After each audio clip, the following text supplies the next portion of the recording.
Welcome back to episode 7. Hello. Hello. How are we doing today? Much better. Now that you've got your espresso. Oh my gosh, yes. I really needed that jolt of something. Because I was dragging. Those voice notes I was sending you, I was in the bathroom going, oh my God, I was putting my makeup on. That's why I was in the bathroom. And I was like, what am I even saying right now? Yeah. I don't know how to speak English. You just sounded a little lost. Yeah. It's fine. I felt a little lost. But now I feel found because that's what caffeine does. Yeah. Yeah, but you found the cutest little spot for us today. Yeah, our pre-workout today is with this place called The Moon out in North Hollywood off of Lancashire. It's a brand new spot, only 2 months old. It's a baby. It's Arabic and like Arabian coffee shop. It's super duper cute. A lot of very, very unique flavors of coffees. They had a lot of different like Arabic snacks, like they had the Fanta, they had so different many like things. flavored coffee like Oreo, Twix, and then like Arabic hot Cheetos, and a whole bunch of different stuff, which I really wanted to get. And then they had fresh made hummus, baklava, a whole bunch of different Sweets. Yeah, oh my God, they sweets looked and whatnot. so good. Yeah, it looked really, really good. We're going to go back because both of us were like, all right, we need to, one, have the sweets. Yeah. But also, you have never tried Arabic coffee. Correct. And it is an experience. Yeah. And so I can't wait till we do that. Yeah, they offer like, the glasses of The whole that, traditional thing. Exactly. Yeah. Exactly. So I feel like that is something I need to experience. And the owner was super duper sweet. So nice. You could tell he really put time and effort into making each of our drinks. He was the only one working there, so I don't know if it's strictly run by him, but whatever it is he is. a round of Snaps to applause. him. Like, he was wonderful. Yeah, and he was really sweet. He was like, let me know what you think about it. We were sitting down, we took our sips, and I turned around, he's staring at us. He's like, well. We both were like, yeah. It's good. So what did you get then? Well, I got an iced chai latte because he did recommend that, but I added a shot of espresso, which he looked at me like I had 10 heads, and I was like, I need it. You don't understand. And it's really good. It's interesting because it's not as sweet as a traditional chai is. Yeah. Which I actually don't mind. So it's really good. But Yeah, it was yummy. what did you get? I'm forgetting the name right now, but It was like a caramel is it honey whipped coffee. pause? I have it because I have to read it out because it's She that does. crazy. The Moon. I got the cinnamon honey whipped coffee. That's what it was. Yeah, it is absolutely fantastic. It is a little bit sweet, but I do really like it. It's very strong, just very strong flavors of the coffee, the cinnamon, I think obviously the honey makes it very, very sweet. But it's definitely I think out of all the episodes we've done, this is have to take. Wow, I can't speak either today. The coffee's just that good. It's taken my words away from me. But it's definitely the most unique coffee I think I've ever ordered while doing this podcast. So give it a shot. Yeah. Yeah. Check them out because we want them to stay. Yeah. It looks really, really good. There's other know. coffees and other teas. They have a huge menu. They had smoothies, salads. They have like food, everything. Yeah. Definitely give them a try. I can't wait to go Yeah, again. we'll be back. Yeah, for sure. And this is giving me all the energy I need to jump right in Yeah. because I did not think I was going to be able to. Let's get the ball rolling. I know. Okay, so like we ended last week, it was not on a cliffhanger. Thank God. And Farah has been training with Cassian now for the last 4 days. So 4 days have passed. They have been doing fighting. Apparently she's dancing too much on her toes. That's how we open. Aside from the fighting she's doing with Cassian, she's also training with Rhys and learning how to use her powers. That's not going so well. And they're still waiting on word from the summer court. So they're upstairs, they're doing their training. Amryn has decided to join for some reason, mainly just to sit there and pick at her nails with a bone, which I love. I'm like, cool, you do you, girl. More comes up, and then Rhys appears. And he says that they finally got word from the summer court and that they are going to go, but it's only going to be Rhys, Amryn, and Feyre. Yeah. And Cassian gets really upset about this. But I love that you don't really know what happened, but you know something happened, because Rhys goes, "You're banned from the summer court." And he goes, "It was one building." And I'm like, what did you do? Yeah, it's so Cassian. It really is. I'm like, sir, you're a hot mess. Yeah. Like, we love you, but you are a hot mess. So he's trying to put up a fight. In the end, it is decided he is not going. Amryn's all about it, because Rhys hints at, like, the idea that she gets to go through some treasure too, and she's like all for it. Right. So as Rhys goes to go in, Feyre follows him. And I really like this part, because Feyre calls him out and is like, "Are there any traps I should know about?" And he starts referring back to the night of he's so cute. He starts referring back to a few nights ago when they were sending their flirty notes. And he goes, "I thought you had forgiven me already." And she just starts flirting back, and it's this cute little banter, and she realizes that it's really easy to have this, like, rapport with him, and it's fun. And she says something, she goes, "And I deserve that, I think." I'm like, girl, good for you finally recognizing it. And yes, you fucking do, after all the shit. So that was a cute way to kind of end it. Right. And then the next day, they're all getting ready to go. Feyre is wearing a dress again. She's wearing a cute little dress to go to the summer court. And they can't winnow directly into the house. Same thing with, like, the wards and everything. So Rhys winnows them to, like, this landing platform in Adriata, which is, am I saying that right? I think so. Yeah. Let's go with it. All right, we're going to go with it, because the words are fun. Do we ever know what? No. how Unless we anything is listen ever to the pronounced. audiobook, we have no idea how things are pronounced. So they land on this landing platform, and Feyre, the first thing she notes is, like, they're on an island. So this castle is, like, on an island all on its own. And there's bridges that connect to the landmass, which sounds really pretty. Yeah. And then there's all these ships coming in and out, and it's like a very bustling city, it seems like. It also seems like, would you want to live in endless summer? I mean, if it looks like that, maybe. I thought about that too, and then I was like, yeah, but, like, I love the idea. Like, take California, for example. We can drive a couple hours and see snow. Or we can go south and, like, be on a beach and then go to the side and see desert. And, like, we've got so many things. Yeah. Like, I don't know if I could live in just one temperature for my whole life. I mean, we kind of do live in just one temperature, because, like, we really don't experience, like, fall and autumn unless it's, like, the rain season. Then it's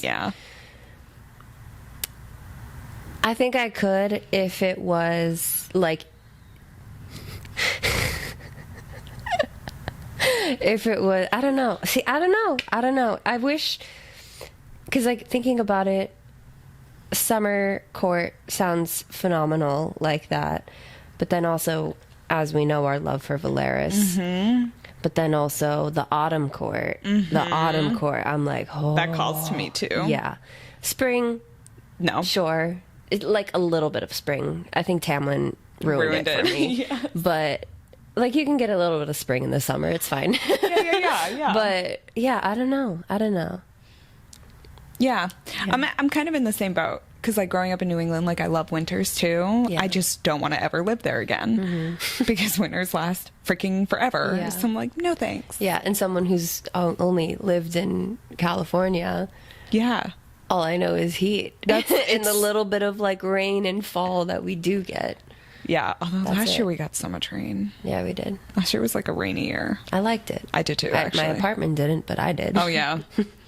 No, I enjoyed it. Yeah. All right. Well, yeah, that's kind of how I feel too. Right. Excuse me. Yeah. So they land on this landing platform in the middle of Summer Court, and they re-meet Tarquin, who also I can't tell, is he handsome or is he not handsome? Because they describe him as having golden skin and like white hair. Yeah. And turquoise blue piercing eyes. And I'm like, Well, it's more so like dark, like not like a summer tan, like golden skin. Like he's dark skin. Yeah. From the AI photos, he's not bad looking. I mean, none of these men are bad None looking. of them are, of course. Except Tamlin. He's not bad Tamlin is looking. not. Come on. I'm not there. Dude, he's attractive. It's He's the just long blonde hair that I just can't. See, I get can't. with that long of blonde hair. I can't do. Okay. Yeah. I can. Yeah. It has to be like shoulder length, and then I'm done. Anything Yeah. longer than shoulder, I'm like, is that necessary? So I can see. Okay. Yeah. All right. Anywho, yeah. So he's described as having rich, dark brown skin, white hair, and eyes of crushing turquoise blue. So many different contrasts. Like, I think that's what really makes him unique compared to any of the other High Lords or any of the other Fae in general. Where they also then meet Crescenda, who is the princess of Adriata, and Varian, who is her younger brother, and the prince of Adriata. And Yep, the prince and princess. Doesn't it say how they are described? Are they the same skin tone and everything like Tarquin? I don't think it's like gone into detail Yeah. of Cressida and Varian. I think they kind of skim over that detail. Okay. But you know immediately that they are very protective of their home, very much unsure of why Rhys is there. Yeah. Tarquin's new, we know this, so they're all kind of keeping an eye on him, especially the prince and princess are like sharp eyes. Although I love that from the beginning, Varian and Amren have this like thing. Yeah. And I'm like, ooh. From the very start, we've got this. Yeah. It's like, what's happening here? Right. And I fucking love Amren. Like, that girl can do no wrong. Right. But I did also like that Feyre, when she sees Tarquin, she says that she recognizes him, but it's not because she saw him under the mountain. It's because her magic can feel his. And she wonders if his can feel hers. But it seems like, as of right now, none of these High Lords can feel their power within Feyre. Yeah. Right? Like, I didn't get it from Rhys or Tamlin either. Not really, no. No. So it's really interesting that she can very much connect, but they can't connect at all. Yeah. So, yeah, that happens. I thought that was really beautiful. And then they go in and they sit down and have a conversation. And basically they want to know why Rhys is there. And he tells them that war with Hybern is imminent. Like, it's gonna happen. Yeah. And they're like, are you sure? And he's like, yeah. I'm fucking sure.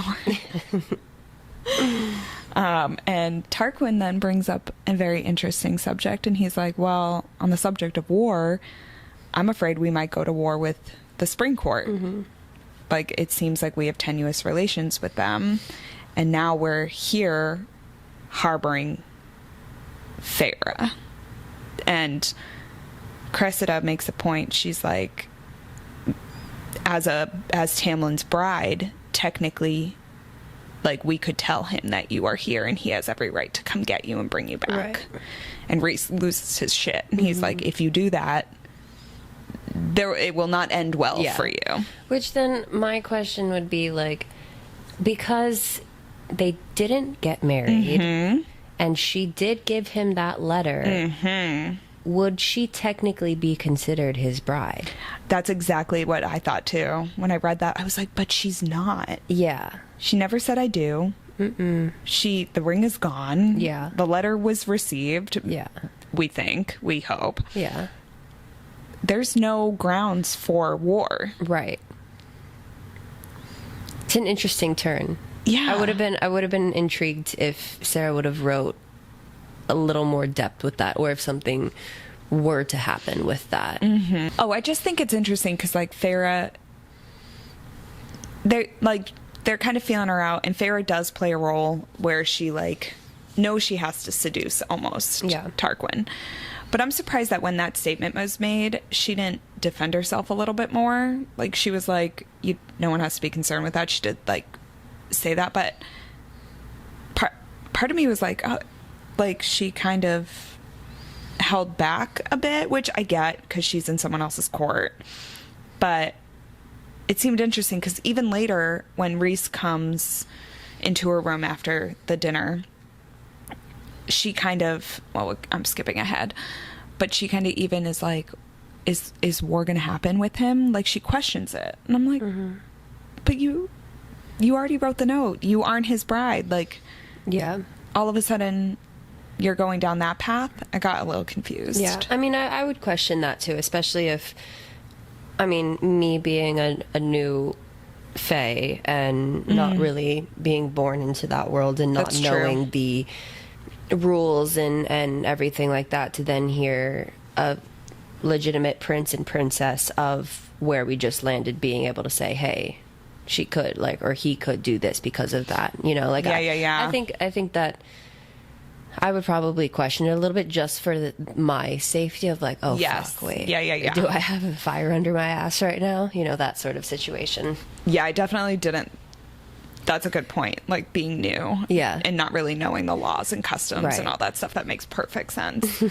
Yeah. I'm like, oh, if I was a new fae. But Rhys does come in after this dinner, and he mentions that the problem with this whole thing is going to be that he really likes Tarquin. And to be fair, Tarquin seems like a sweetheart. And it does suck that what they're going to do is what they're going to do. So Rhys tells her to do everything she can to be as discreet about finding this book as possible. And she goes, well, what if I sleep with him? And he's just like, do whatever you have to do. Right. But you could tell he's like not okay with it. Yeah. And I'm also like, dude, you're pushing every button here, man. You are literally just pushing buttons. And then this is when she asks if Tamlin's going to go to war over her. He says he doesn't know. And she says, I think this is what bothered me. She said, well, I would go back to prevent that from happening. And I think for the sake of people going to war and people dying and everything. And I get that 100%. Like, I understand that, but also, like, where is the fire that you had in, like, the previous chapters where you were like, I'm not going back and I'm standing my ground. Like, all of a sudden, I get that she doesn't want people to go to war, but I understand, because, like, they definitely, like, as the story, the character has to be that way for sure. But at the same time, like, fuck that. Yeah. You died. Like, dude, you were trapped. Yeah. Like, absolutely trapped. And Rhys even says that too. He's like, would you be happy to go back? And she's like, no. Right. And he was like, he locked you away. He knew exactly who you were and what a treasure you were, and he locked you away. Yeah. And Farrah then defends Tamlin, is like, but he loves me.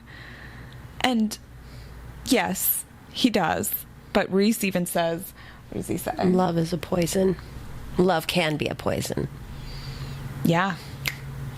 And it's, you think about it, it's true. Like, there's too much love, not enough love. And then if there's too much love, that can turn into poison. Tarquin decides to throw them like a welcome party on his pleasure barge, which I'm just dying over that phrase. Like, okay, cool. Sounds like we're in a porn, but that's okay. Yeah. And they're sitting down to eat, and he starts explaining about how his cousin Nostris was the High Lord before he was, and he built up a rebellion to go against Amarantha, and that's when he was killed. And when he was killed, Tarquin took over as High Lord, and they were able to save all the treasure. Because Feyre had mentioned, like, oh, his crown, how did you save that? How did you save all this when his city was completely ransacked? Yeah. And then she kind of hints, and she asks if he would mind showing her. And he was like, oh, no, I'll take you tomorrow. Yeah. And good for Feyre getting right in there to go. Because obviously the book is going to be within those treasures. Yeah. Or so she thinks. Yeah, exactly. Or hopes, really. But yeah. So now she's kind of sneaking her way in. And he starts asking her about the mortal worlds, and she was like, well, I never really saw much of it. My dad was what was he, a merchant? Yeah, I think so. Yeah. So I think that's the term. Yeah, I was like, is that the term? One of them. So she goes, my dad was a merchant, but he was always away. I never got to go with him. So I only saw like the home growing up. Yeah. And we had money, but then we went broke. Yeah. And then I only saw poverty. Yeah. And she was like, we don't have like our lines aren't like mixed like yours. Like you're either wealthy and you never share your money, or you're just poor. Yeah. And that's it. And it never is like blurred. Whereas in the Fae realm, it seems like there's a little blurring of lines. But Tarquin says that that's not entirely true.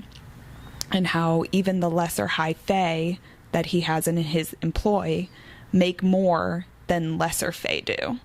And he agrees with it. And he wants to make a change. He wants to make a difference. Yeah. And you can tell how eager this guy is to just do some good. Yeah. He's a genuine person. So genuine. About to get so fucked over. So fucked over. It's so sad because you know exactly what's going to happen. Yeah. And she gives him this look, and he asks what the look means. And she goes, I think it would be easy to love you and easier to be your friend. And he was like, well, I wouldn't object to both. Right? He's so cute. He's trying to flirt with her. And I'm like, my heart, you're going to get smacked. Yeah, so then speaking of flirting, then Feyre notices that that Rhys is flirting with Crescenda. And I think it's Cressida. Or Crescenda. Crescenda. That's a street. I was like, is it Cressida? I don't know. We'll go with Cressida. Yeah, that sounds about right. Okay. I was like, Crescenda. Yeah. We're just La Crescenda. Too many name similarities here, Miss Sarah. Anyways, Feyre spots that Rhys is flirting with Cressida. Flirting with C, okay? And realizes that, oh, maybe I'm a little bit jealous now that I'm seeing Rhys flirting with another girl that is not me. And she recognizes that it's making her feeling unhappy. She doesn't like it, but she's also recognizing, okay, this is an emotion. I'm actually feeling other things again. You know, there's growth, there's process, which I really, really like, considering that she hadn't felt in so long. So if it's jealousy she's feeling, fucking feel it right now. Yeah, dude. Girl. So she ends up spending the rest of the time alone on the barge, takes a walk, just enjoys the time on her own. And then when she is done with her walk on the barge and everything, by the way, what is a barge? It's like a big boat. Like one of those fucking boat. It's one of those like I think it's one of those like party boats, like the ones that have like two levels. Okay. And you like, yeah. That makes so much more sense. That must be a big ass boat. Then. Yeah, it's like one of those like really, like a barge is like what the Coast Guard usually has, and I think like a pleasure barge is probably like just a 2-floored version of that. Okay. Well, yeah. Once she gets off the barge, she realizes that Rhys and C are still together, and they have disappeared together at night. And I bet her thoughts were going everywhere. Yep. But maybe so they should, you know. So yeah. Yeah. I mean, I'd be jealous too. Oh, for sure. Oh, 100%. If I you would had been not sending be me happy. flirty ass notes like 2 days prior, and then all of a sudden you're off with someone else, I'd be jealous. But also, like, she doesn't really know what she feels yet. Right. I get it. Cool. Right. But if you're feeling jealousy, clearly you like him, girl. Yeah. Like 100%. If I were her, I'd be in the dialogue of like, fuck him. You know, how can he just like flirt with me 2 days ago and then he's going to flirt with another girl? Yep. And then the other side of me would like, maybe it's part of the ruse here. But she doesn't even think that. That's Well, not I know. even in Yeah, her yeah. fucking thought process. I'm like, girl, you're doing the same exact Yeah, thing with him, exactly, with Tarquin. I don't understand how you aren't putting two and two Girl together. logic. Girl map. Let's go. Yeah, she was really pissing me off at that point. I was like, honey. Yeah. And then the next day, she's like being super passive aggressive. Yeah. She's like, I'm not going to go to breakfast. And then I'm going to take a really long bath where I'm going to like make little water creatures. And because like actively avoiding. yes, him, too. actively. And then when she gets up to meet Tarquin, which I love that Nuala and Caradwyn are there. Like all of a sudden they appear. You're like, okay, so you guys were here the whole time too? Right. Like, cool. And as she like goes up to meet Tarquin to go on their little stroll, she like doesn't even pay Rhys any mind. Yeah. She blocks him out mentally. She's like, you aren't gonna get anything from me. Yep. And she's being so passive aggressive. And to be fair, I have done shit like that in the past. Oh, for oh my sure. God. I was like, girl, you are all of us. Yeah. We have all been there. Yeah.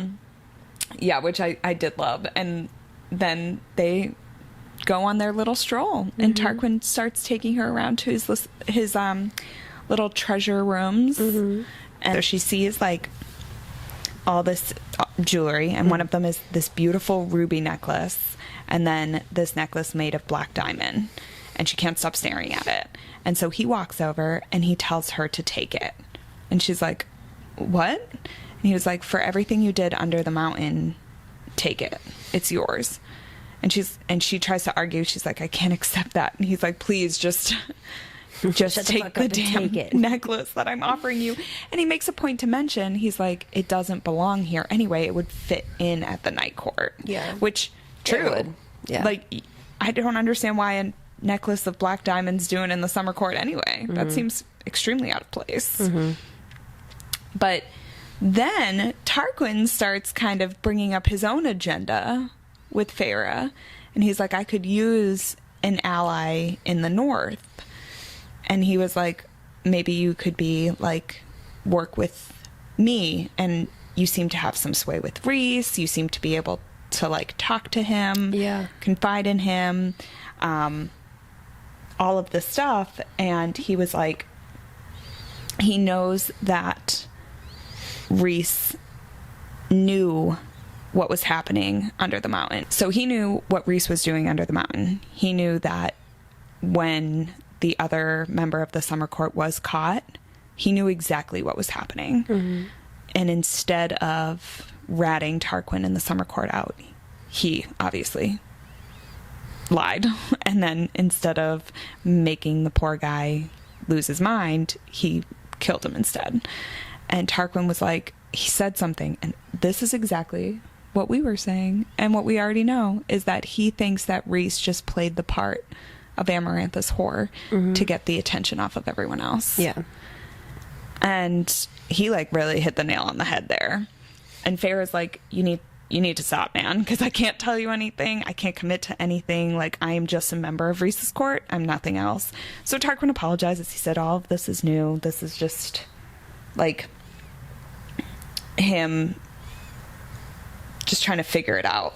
And kind of, he's what, 80 years old, which when you think of how old Rhys is, you're like, this poor little babe. He's so young. Yeah. He's 80 and he's trying to be High Lord with all these other High Lords who are fucking ancient. Yeah. Like, let's not even talk about Baron. Yeah. Who's like, ugh, the worst. Lucian's dad? No, I know. How old is he? I don't know. Because he fought in the war, right? Rhys is like 500 something. So maybe double that and we'll be safe. Good grief. Maybe. Can't even imagine. But yeah, so he goes, he asks her about Tamlin. And he's like, is it true that Tamlin locked you away? And she's like, yes. And then she goes, is it true that the Night Court saved you? And she says, yes. Mm-hmm. And he goes, okay, then we won't do anything. We're not going to tell the Spring Court, or, you know, we're not telling them that you're here. Exactly. You're just here and that's it. Mm-hmm. Yeah. And I liked that. I liked that he asked, though. Mm-hmm. He didn't just assume. Right. He questioned her and made sure to get her side of the story. Yeah. I thought that was really, it showed, yes, it does show how young he is, because he doesn't just assume anything. And I feel like more powerful beings are just like, no, yeah, I will just be here. But he's open. Yeah. And it just shows that he's genuine, mm-hmm, you know. That too. Yeah. And he truly cares. Mm-hmm. So they go around, keep trying to find, he takes her to every different room. They don't find anything. Mm-hmm. She goes back. And Rhys is just lounging on her bed, which I'm okay with. He can lounge on my bed. And she's kind of now getting really bothered by what's going on. And she's like, Tarquin's a good man. Yeah. Why don't you just ask him for the book up front? And he's like, you can't do that. Like, we don't know what his agenda is. We don't know if that's going to start anything. And she's like, she starts throwing out. She's like, well, did you get anything when you slept with Cressida? We're just going to go with that name because that's what I'm going to say. And he was like, I didn't sleep with her. And he's like, oh, but is that why you've been ignoring me all day? Are you jealous? And she goes, I'm not as jealous as you are that, like, I don't let you in, but I let Tarquin in. Mm-hmm. And he was like, I'm not jealous of that. I'm jealous that you smiled. Yeah. At him. Oh, my goodness. Yeah. I'm just melting. He's just saying all the right things. He really is. And she now understands that he is jealous. Yeah. So she's starting to see a little of this, like, hint in him. So she's starting to see this, like, little hint of jealousy in him. And he admits that he overheard what she said to Tarquin about him being easy to love. Mm-hmm. And he was like, I'll never be that. And he goes, he'll never have to look at the stars and wish or wonder. And you really truly get, she, like, goes through the whole court of dreams, how there's Illyrians who are outcasts, how there's a girl trapped in someone else's body, how someone else was born in a court of nightmares. And then she goes up to him and says the quote that is now quoted everywhere from this book. Mm-hmm. The most beautiful little quote ever. To the people who look at the stars and wish, Rhys.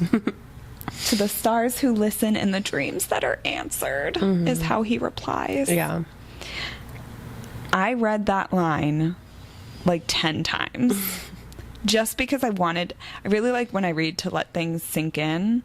And that one I kept skipping over certain words in that, because for some reason when I read, sometimes I skip words. And I was like, that's so beautiful. To the stars who listen and the dreams that are answered. Because, we all wish upon a star. Mm-hmm. I thought that was so lovely. Yeah, it's cute.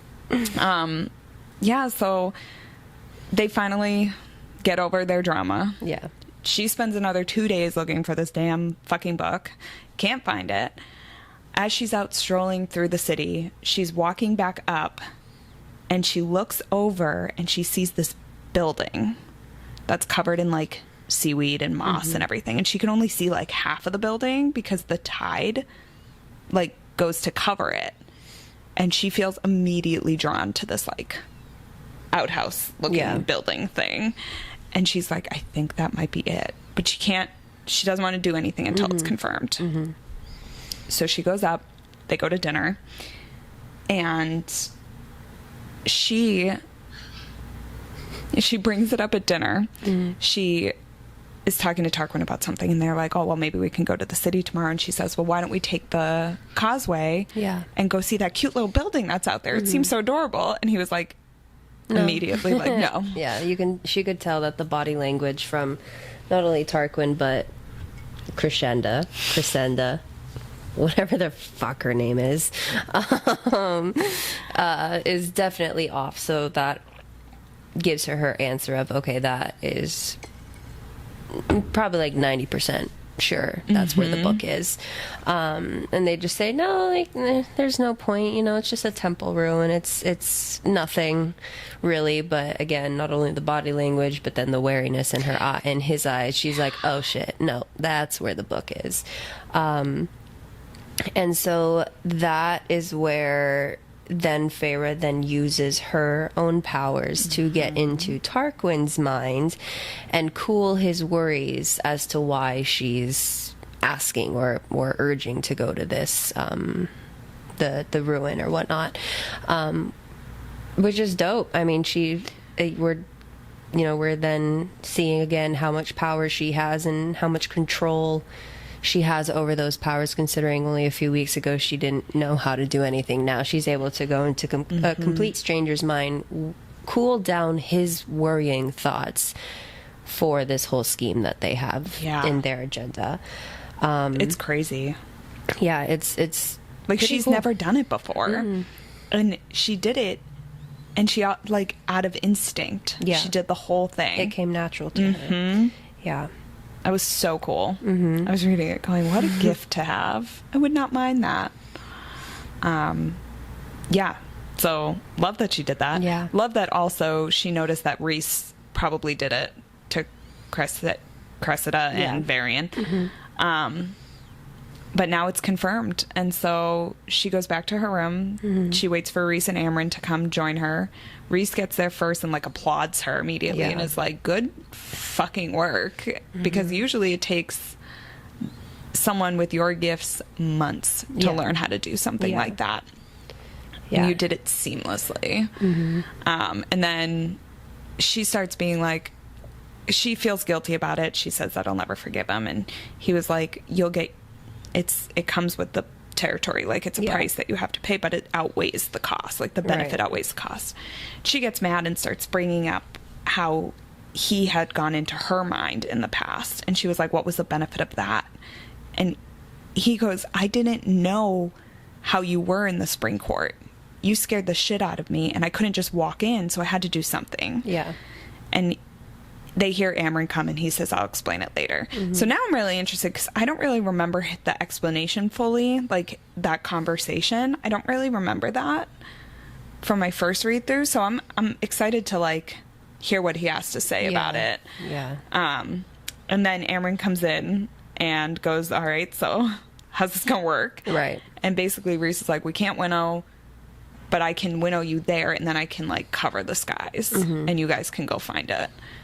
But let's take tonight to go figure out the guards' rotations, to do all the work, the footwork. Yeah. And then tomorrow night is when shit will go down. Yeah.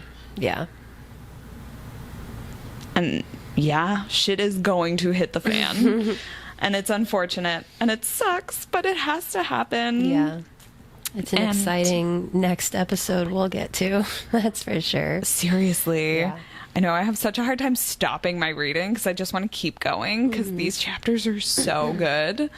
But Feyre is impressing me with her manipulation tactics. Like, I did not know she'd be that good at it.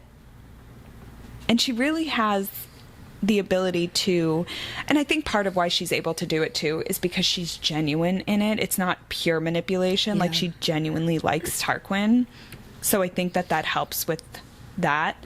But it got me to think about the things that we use, the manipulation tactics we use in our own lives, especially like towards fitness when we have a really hard workout, or what we try to manipulate with our food, what we try to manipulate with our image, just all the things we try to like personally manipulate. Yeah. And I want to know what your experience has been, what your personal manipulations, I guess seems like a harsh word, but I guess maybe like even your affirmations or your things that you tell yourself. Like, how do you go about that in your life, in your world? So in terms of, you know, fitness, and I think the word manipulation is good, because I think manipulation obviously has the negative aspect or negative view on it, and maybe not necessarily is it always a negative thing. I think that when you are lifting or when you are training with proper intensity that you should be training at, you do kind of have to manipulate yourself a little bit. Yeah. Or even I see it like, kind of see it within, you know, clients when they don't think that they can do, or and myself too, where you don't think that you can do a certain thing, so you convince, like, move a certain weight or do a certain movement, you convince yourself that you can't do it, and immediately you believe that. You just manipulated yourself into thinking so. So I think it's a very, very common thing. It's just a matter of, can you break that cycle, especially within yourself? We always talk about breaking manipulation. Like, if someone's manipulating you, you know, don't stand for it, blah, blah, blah, blah. Sure. But the hardest thing is, can you do it within yourself? And yeah, I see that. I think that's a really, really, really big common thing I see within myself and within, you know, clients, like I said, too. There have been plenty of times where, you know, I'll convince myself that this particular weight I'm moving in this particular movement is enough, you know, and that, oh, I don't need to push it anymore. Like, I'm comfortable here. You know, my RPE maybe is at like a 6 or a 7, or I trick myself. Oh, no, it's really hard. It's a 9. But in true reality, it's more of like a 6, 7, where it's like, okay, no, you know the proper intensity of what you need to be at. You're just comfortable here. Yeah. Get the fuck out of that comfort. And it's so hard, especially when you don't have someone there to force you to do it. So lately, you know, with my training, I've been feeling not guilty, but maybe sometimes a little bit guilty when I finish my session. And then I'm just like, damn, like, I should have trained harder. I should have trained with more intensity. Like, why did I convince myself in the time, like, oh, we're sticking with this weight, this is my top set, where it's like, no, this has been your top set for the last month and a half. It's not your top set, you know. And it's really easy to stick in that way and convince yourself, because we don't want to do the hard. And especially when you're the one forcing yourself to do the hard, and you don't have a trainer there, you don't have another workout partner to be like, hey, no, add another plate, add another whatever. It's definitely tricky, but it's just one of those things where, you know, I definitely still struggle with it, where it's like, you just have to just do it. Shia LaBeouf, just do it. It's for sure scary though, but it's just one of those things that you have to just do. One thing that I like with my clients that I see too is, you know, I'll ask them, you know, I explain that this is what your RPE is. RPE is your rate of perceived exertion within the workout, within the exercise, whatever. So most of the time you'll do a set. I'll be like, okay, on a scale from 1 to 10, 10 being the absolute hardest, God forbid I cannot get this shit away from me, what would you rate that? A lot of the time, okay, it was a 6 or it was a 7, you know. Once I get that 6, 7, once I hear the I'm like, all right. Oh my God, yeah. We are going heavy. If it's taking you that fucking long to answer, you can push a little bit more. Safely, of course, but it's funny because I'll, you know, another joke too, like within trainers on social media, is like, you know, we'll sneak in weight. Oh my God, yes. You know? Yes. And I had someone, I think like a week or two ago, we were talking about some movement, and they were like, oh God, I cannot do that, blah, blah, blah. And you say you can't, I say you can. And so they went ahead, they weren't paying attention. I just sneak on weight, and I'm really quick with it. I'll get them distracted, and then I'll like, move my hip forward, and I'll slide the weight on, whatever. And she was doing some heavier compound movement, and I think she was rowing like almost 85, like barbell bent over rows.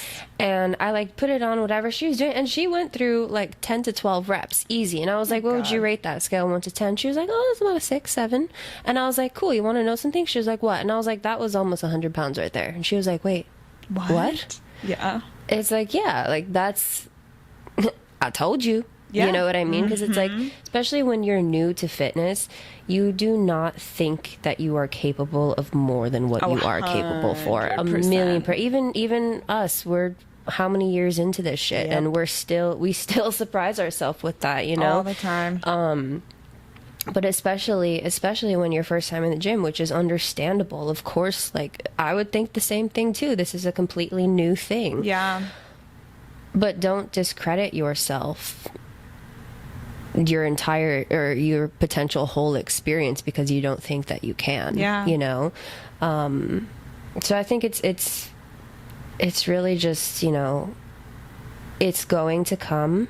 The manipulation to yourself of I can't do it, I can't do it. Maybe switch that dialogue in your head of, you know, I can do it, you know, that whole thing, or go into like how we were talking about affirmations a few episodes ago. And you know, we talked about like, okay, if there's when it's just us working out, or if we need to get through this one workout or this one set and we're alone and we need that extra push, what do we say to ourselves? You know, with me it's usually just, come on baby, one more. And I'll physically say it out loud. There'll be people next to me and I'll just be like as if I'm training another client of mine. And you know, just switch that word to that. A lot of the time, like I film myself working out to see my own you know, movements and whatnot, what should be adjusted, but then also for like social media and, you know, growth and everything, of course. And a lot of my videos, you'll see shaking of the head no immediately into shaking of the head yes, because I'm saying, literally physically saying, nope, I don't want to do this, I don't want to just like, shut the fuck up, yes you can, come on, yes you can, one more, you know, that sort of thing. And even if you kind of have to bully yourself a little bit into it, nicely, respectfully, do it. Why not? You know, if you can bully yourself into being depressed and into the dark days and everything like that, which we're good at that. We're real good at that. Yep. Bully yourself into doing things that you didn't think you can. Yeah. You never know where that can take you. No. You know? And I mean, everything you said is so on point, and literally I couldn't have said it any better, because like literally every single thing you said, I was like, oh my God, that is exactly what I do with my clients, with myself. Right. It is to a T the way I train and the way that I am.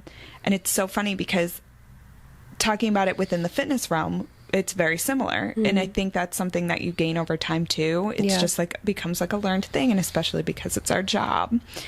But for me, I think the main struggle right now for manipulation comes in food. And it's very interesting because I can, because of my eating disorder brain, manipulate myself into being like, you don't need to eat this today, or you didn't work out, so you shouldn't be doing that. And I'm very good at that. Like my brain is very good at that. And I mean, an eating disorder is manipulation. 100%. And even if you don't have an eating disorder, food within your fitness journey becomes a manipulation tactic. Like it just does, because you have to manipulate how you approach it. Right. But for me, that my biggest struggle, and something I'm so proud of myself for right now, is I am learning how to eat even on the days that I don't work out. And that has always been my struggle, is on the days that I don't do anything, I always try and be under calorie. And it's so unhealthy because of the fact that it's one day and I'm supposed to be eating a certain amount of calories a day.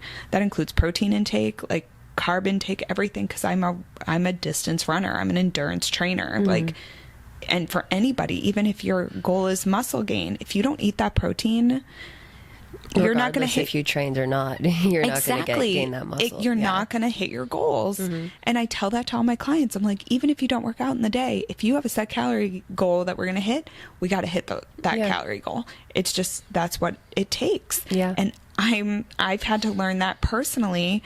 And my biggest win for in the last like month or so was I am able to do that now on days that I'm not doing a run or a lift.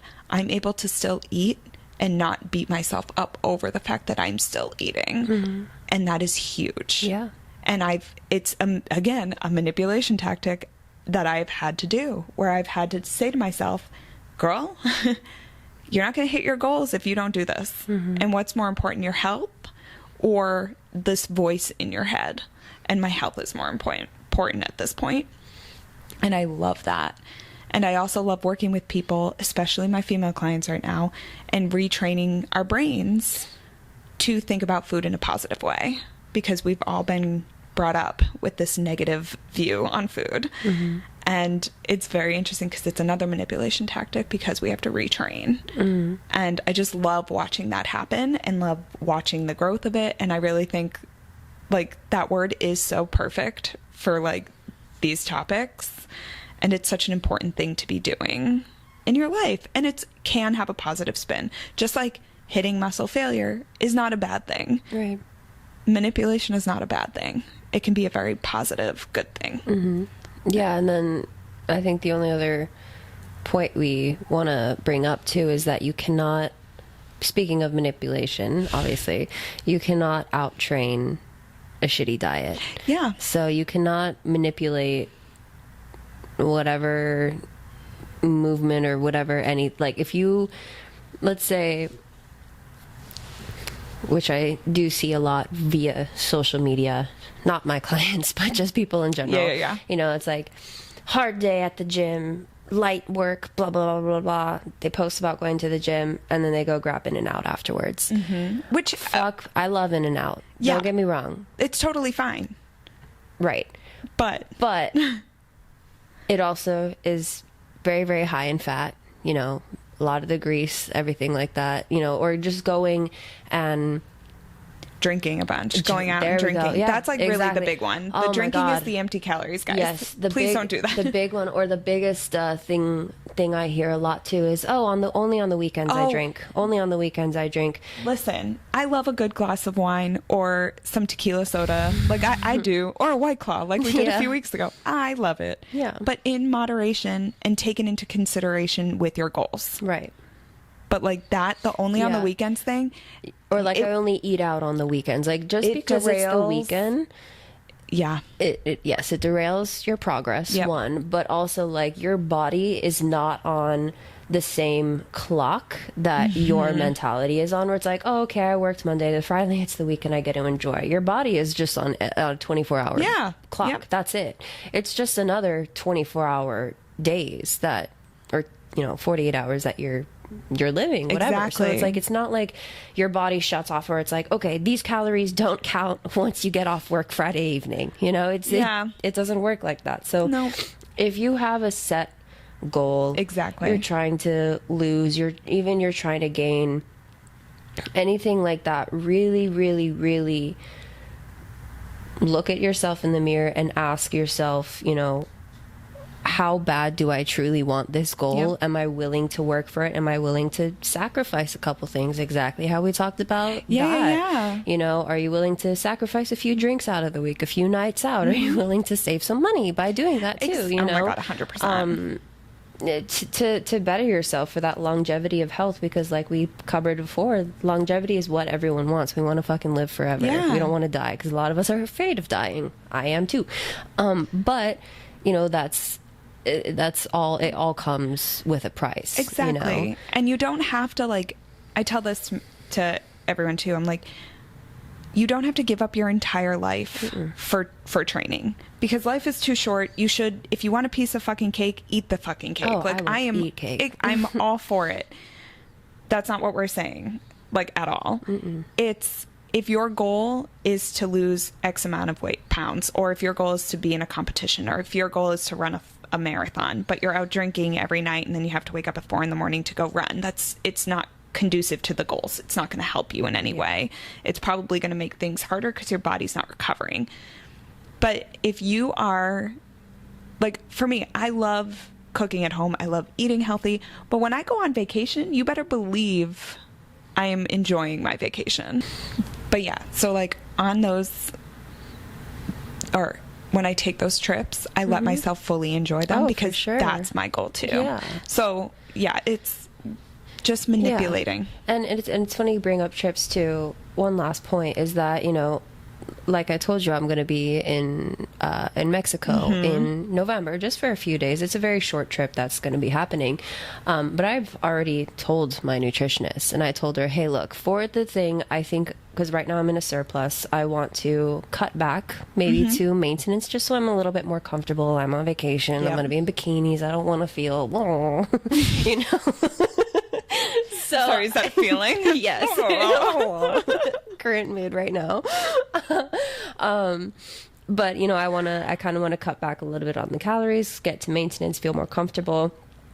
But when I'm out there, you know, I told her, like, I don't know how easy it will be for me to stay back on, you know, on what my meal plan is right now. And the first thing she was like, you're gone for a few days.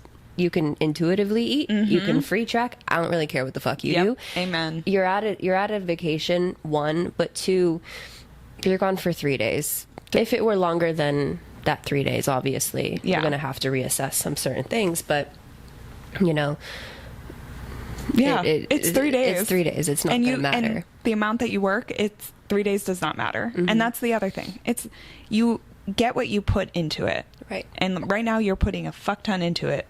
So that's like really it. Yeah. That's what it comes down to. Exactly. My God. Another topic we could go on for hours on. But yeah. I love that idea of turning manipulation into something positive. Yeah. And using it in our lives. And that brings me to our Thorn and Rose for the week. Yeah. Rose, definitely the flirting and the jealousy between Reese and Feyre. I think it's cute. It's so cute. I like it. Thorn would have to be knowing how genuine Tarquin is and for how fucked over he's about to get. But also like partial Rose, because you, like, it's not a sharp thorn. It's a dull thorn. It's a dull thorn. Because you know that it's not like, at least on Feyre's end, which I know on Reese's end too, and everyone in the Night Court, it's not malicious intent. It's for good. But it's just someone has to get fucked over, and it's gonna be our poor Tarquin. Poor Tarquin. Yeah. Yeah. My Rose is gonna be the lines between Feyre and Reese. I'm glad I finally now remember what chapter they happened in, and how beautiful it was. And hopefully all of our dreams and wishes on stars come true. Yeah. To the Court of Dreams. I love that. So beautiful. And my thorn, I don't know. This one's hard. Because, like, part of that is, yes, poor Tarquin. And then also, I guess my thorn is fucking the idea of Tamlin trying to start a war. Like, dude, give up. It's done. We're done. We're past that. We're moving on. I think that might be my thorn, because there wasn't anything else like super thorny. No, there were no really sharp thorns. To use your phrase. Next week. Oh gosh, next week I think we have some real sharp ones. Some sharp ones, yeah.